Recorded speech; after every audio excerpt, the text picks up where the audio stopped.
Assalamualaikum warahmatullahi wabarakatuh. Apa kabar anak-anakku semua? Semoga dalam keadaan sehat, dalam keadaan tetap semangat belajar. Alhamdulillah hari ini di pelajaran fikih bertemu kembali dengan Bu Rini. Semoga tidak bosan ya. Nah, hari ini kita masih menyambung dengan pelajaran yang sebelumnya tentang makanan sehat dan minuman sehat. Minuman sehat dan makanan sehat halal thayyibah. Tetapi untuk kali ini kita akan tambah tentang makanan minuman yang diharamkan. Oke, selamat menyimak. Baiklah teman-teman, sebelum kita memulai pelajaran, sama-sama kita buka dengan mengucap basmalah. Bismillahirrahmanirrahim.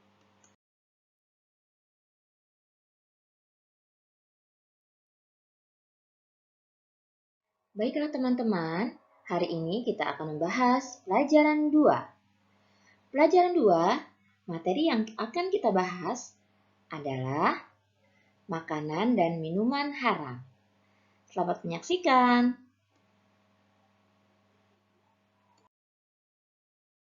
Makanan haram. Apa sih artinya haram? Haram artinya dilarang. Sedangkan pengertian makanan haram adalah segala jenis makanan yang dilarang oleh Allah Subhanahu wa Ta'ala.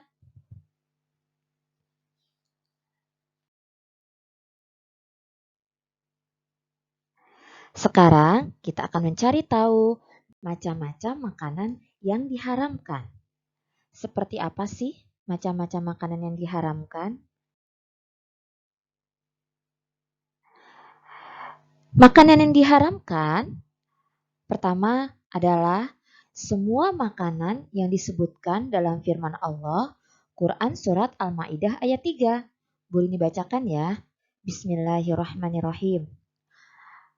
Al-Ma'idah ayat 3 yang artinya, diharamkan bagimu memakan bangkai, darah, daging babi, daging hewan yang disembelih atas nama selain Allah, yang tercekik, yang terpukul, yang jatuh, yang ditanduk, yang diterkam binatang buas, kecuali yang sempat kamu menyembelihnya, dan diharamkan bagimu yang disembelih untuk berhala.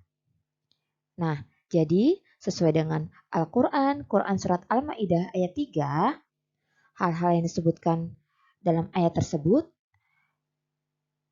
binatang ini atau daging binatang ini haram untuk dimakan teman-teman. Seperti apa sih contohnya makanan haram sebagaimana disebutkan dalam Quran Surat Al-Ma'idah ayat 3? Ini penjelasannya. Pertama, bangkai. Bangkai ini maksudnya hewan yang mati dengan sendirinya. Jadi hewan ini mati tanpa disembelih. Yang selanjutnya, darah. Darah maksudnya adalah darah yang mengalir keluar dari tubuh hewan yang disembelih, termasuk darah yang dibekukan. Jadi, darah itu haram untuk dimakan. Dahulu, atau mungkin di zaman sekarang masih ada orang yang ketika menyembelih hewan kurban, itu ya, darahnya dikumpulkan, lalu dibekukan. Setelah dibekukan, diolah menjadi makanan. Nah, ternyata darah ini hukumnya haram untuk dimakan teman-teman. Selanjutnya, daging babi. Nah, mungkin teman-teman sudah tahu ya. Nah, di sini walaupun disebutkan daging babi, tetapi semua yang menjadi bagian dari babi haram untuk dimakan, baik itu tulangnya, lemaknya, kulitnya, artinya bagian tubuh babi seluruhnya haram untuk dimakan. Yang selanjutnya, daging yang disembelih tanpa menyebut nama Allah. Nah, daging yang disembelih tanpa menyebut nama Allah, artinya mungkin di sini juga ada orang yang menyembelih dengan tujuan yang lain, untuk menyembah berhala, atau nama dewa, atau sesuatu yang dianggap keramat. Nah, daging ini haram untuk dimakan teman-teman. Selanjutnya, semua makanan yang tidak baik, yaitu menjijikan dan kotor. Sebagaimana disampaikan dalam Quran surat Al-A'raf ayat 157 yang artinya Allah menghalalkan bagi mereka segala yang baik-baik dan mengharamkan bagi mereka yang buruk-buruk. Tentunya makanan yang menjijikkan dan makanan yang kotor itu akan berakibat buruk kepada tubuh kita. Oleh karenanya, Islam mengharamkan makanan yang seperti ini, yang menjijikkan dan kotor. Selanjutnya, bagian anggota tubuh yang dipotong dari hewan yang masih hidup. Jadi, jika ada seorang memakan misalnya ekor kerbau dari kerbau yang belum disembelih dalam keadaan hidup, diambil ekornya lalu dimakan, nah itu hukumnya haram teman-teman. Ya, jadi bagian anggota tubuh yang dipotong dari hewan yang masih hidup. Nah, kalau hewan ini sudah disembelih dengan menyebut nama Allah, bagian-bagian tubuhnya misalnya sapi, kambing, kerbau, ini halal untuk dimakan. Tetapi walaupun itu sapi, kerbau, ketika diambil salah satu bagian tubuhnya, diambil dalam kondisi hewan ini dalam keadaan masih hidup, maka hukumnya haram untuk dimakan. Sebagaimana dalam hadis riwayat Tirmizi yang mengatakan, anggota yang terputus dari hewan yang masih hidup termasuk bangkai. Nah, jadi bagian tubuh yang kita ambil atau yang dimakan oleh orang yang mengambil dari bagian tubuh hewan yang masih hidup, maka bagian tubuh yang dimakan itu dianggap bangkai, artinya haram untuk dimakan. Selanjutnya, semua makanan yang mendatangkan mudarat atau mendatangkan keburukan, bahkan dapat mengakibatkan kematian, maka ini hukumnya haram untuk dimakan. Selanjutnya, makanan yang didapat dengan cara yang tidak halal. Misalnya makanan hasil tipuan, curian, rampasan, korupsi, dan riba, maka makanan ini adalah dianggap makanan haram ketika cara mendapatkannya dengan cara yang tidak baik.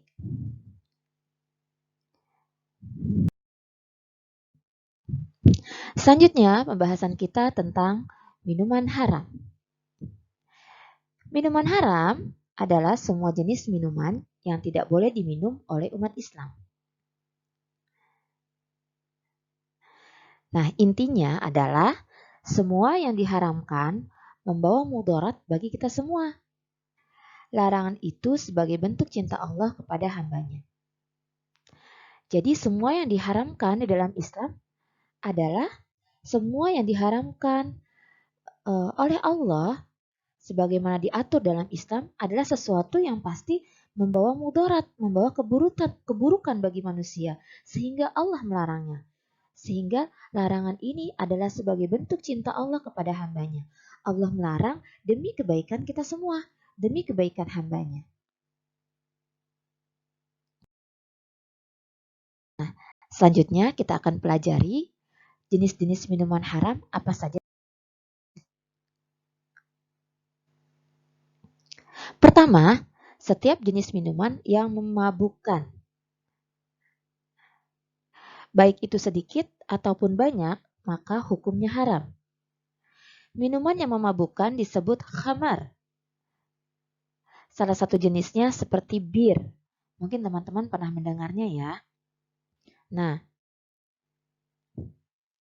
sebagaimana dalam surat Al-Baqarah ayat 219, yang artinya, mereka menanyakan kepadamu, wahai Muhammad, tentang khamar dan judi. Katakanlah, pada keduanya terdapat dosa besar dan beberapa manfaat bagi manusia, tetapi dosanya lebih besar daripada manfaatnya.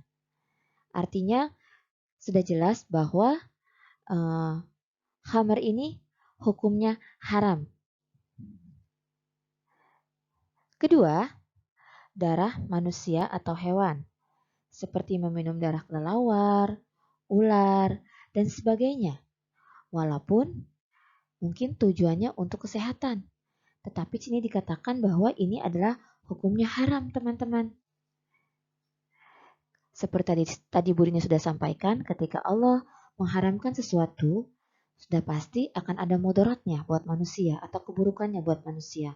Sehingga Allah melarangnya atau mengharamkannya. Selanjutnya adalah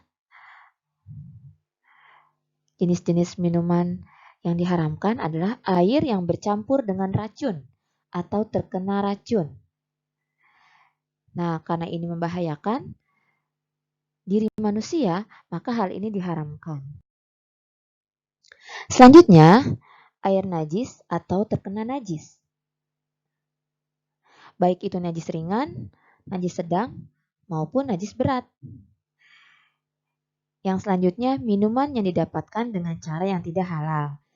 Sebagaimana makanan tadi, minuman ini pun didapatkannya harus dengan cara yang halal, agar minuman ini juga menjadi halal untuk kita minum.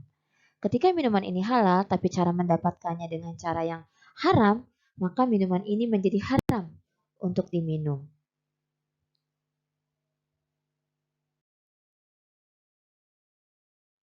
Nah, teman-teman, oleh karenanya kita harus menjauhi minuman haram. Di sini ada kata menjauhi. Artinya menjauhi itu mendekat saja tidak boleh, apalagi meminumnya. Makanya Allah memerintahkan kita harus menjauhi. Jangan pernah mencoba-coba sedikit pun sesuatu yang Allah haramkan. Ya. Nah, di sini Burini akan membacakan sebuah kisah. Dengarkan ya. Kisah ini terkait dengan minuman haram. Kenapa Allah perintahkan untuk menjauhi? Demikian kisahnya. Diceritakan bahwa ada seorang wanita cantik merayu seorang pemuda. Ketika masuk ke dalam suatu ruangan, wanita ini berkata, "Kamu harus memilih di antara 3. Berzina, membunuh anak ini, atau meminum segelas khamr." Pemuda ini berpikir. Dia membandingkan antara 3 pilihan. Setelah dia pikirkan, akhirnya dia memutuskan untuk meminum khamr saja. Karena menurutnya dengan meminum khamr itu adalah dosa yang paling ringan. Karena kalau berzina itu dosa berat, membunuh itu dosa berat. Kalau cuma minum khamr itu dosa ringan. Begitu menurut pikirannya. Setelah itu, dia diberi gelas berisi khamr. Setelah dia meminumnya, pemuda ini meminumnya, dia menambah lagi, tambah lagi, dan tambah lagi. Sampai akhirnya dia menjadi mabuk berat. Dalam keadaan mabuk berat, dia tidak bisa mengontrol dirinya, tidak sadarkan dengan apa yang ia lakukan. Karena dia mabuk, dia tidak sadar dengan apa yang ia lakukan. Akhirnya apa? Dia melakukan juga berzina dan dia juga membunuh anak itu. Gara-gara minuman khamr. Nah, itu hikmahnya teman-teman. Ini hikmahnya adalah bahwa betapa bahayanya meminum minuman khamr. Dan sebagaimana dalam hadis riwayat Ibnu Majah, Rasulullah bersabda, "Barang siapa yang meminum khamr dan dia mabuk, maka tidak akan diterima sholatnya selama 40 hari. Jika dia mati, maka akan masuk ke neraka. Jika ia bertaubat, Allah akan menerima taubatnya." Jadi orang yang meminum khamr, maka tidak akan diterima sholatnya selama 40 hari. Dan jika ia mati dalam keadaan belum bertaubat, maka ia akan masuk ke dalam neraka. Na'udzubillah min zalik. Makanya teman-teman, di sini dikatakan jauhi minuman khamr. Jangan sekali-kali mendekat. Apalagi mencobanya. Mendekat saja tidak boleh.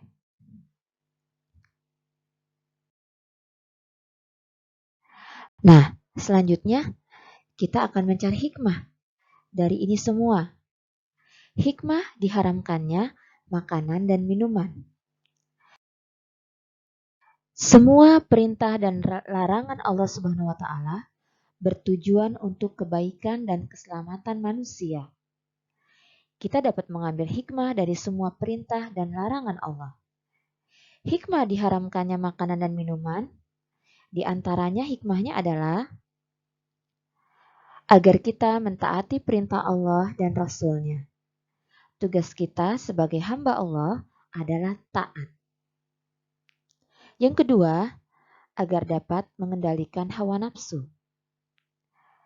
Keinginan perut kadang membuat kita tidak bisa mengendalikan nafsu, mengendalikan hawa nafsu, ingin memakan semuanya.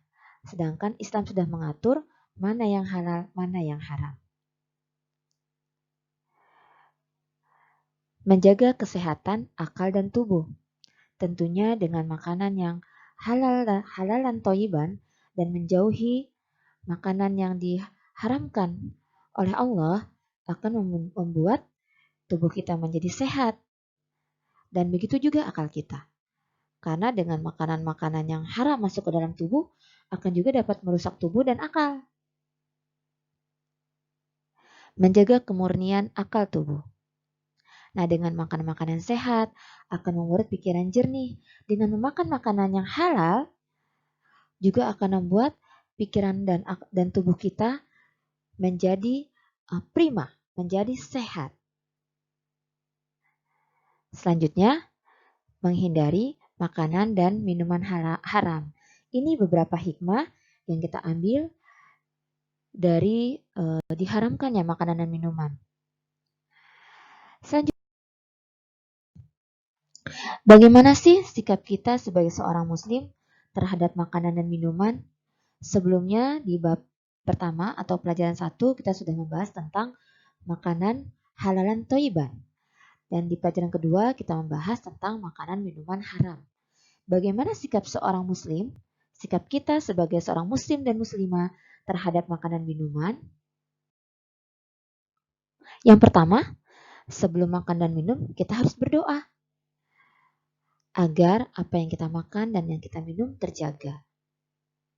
Teman-teman sudah tahu doanya kan? Di dalam doa sebelum makan, kalau kita baca artinya terdapat kalimat,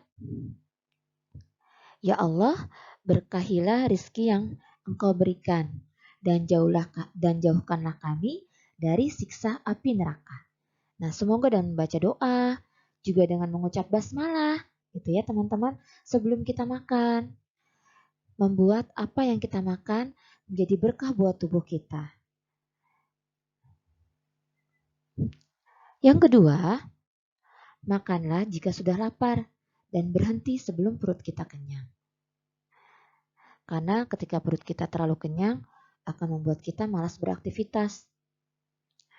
Yang ketiga, makanan dan minuman yang kita konsumsi adalah untuk memenuhi kebutuhan tubuh akan zat tertentu. Jadi sebaiknya kita makan makanan dan minuman yang bermanfaat buat tubuh kita. Keempat, dalam mencari makanan dan minuman harus dengan cara yang halal. Nah, di sini teman-teman, jadi makanan dan minuman bukan hanya dia itu toyib, baik dari segi halalan toyib, dari segi makanan dan minumannya. Tetapi dan juga harus diperhatikan adalah cara mendapatkan makanan dan minuman ini. Makanan minuman yang kita makan, yang kita minum, harus juga didapatkan dengan cara yang halal, agar semuanya menjadi halal. Makanan minumannya juga halal, dan cara mendapatkannya juga harus halal. Begitu teman-teman. Baik teman-teman, selanjutnya gurunya akan berikan tugas ya. Tugasnya tidak perlu disetor ke Bu Rini, tapi harus dikerjakan ya. Tugas pertama adalah latihan soal pelajaran 1, halaman 13. Bagian kedua yaitu soal isian nomor 1 sampai 10. Hanya bagian kedua untuk halaman 13. Lalu Latihan soal pelajaran 2, halaman 25. Bagian ke-1 saja yang dikerjakan, yaitu pilihan ganda nomor 1 sampai 10. Harus dikerjakan ya. Selamat mengerjakan.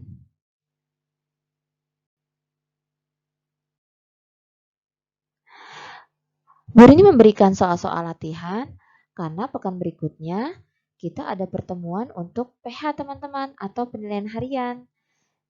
Nah, jika teman-teman menyimak video dengan baik, pelajaran 1 dan 2 yang sudah Bu Rini sampaikan, juga mengerjakan tugas sesuai dengan yang diperintahkan, insya Allah teman-teman dapat mengerjakan soal PH dengan mudah.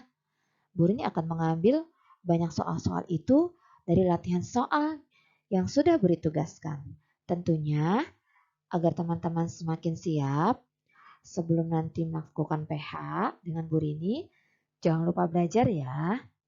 Teman-teman bisa mengerjakan latihan-latihan soal yang ada di buku. Oke, selamat mengerjakan.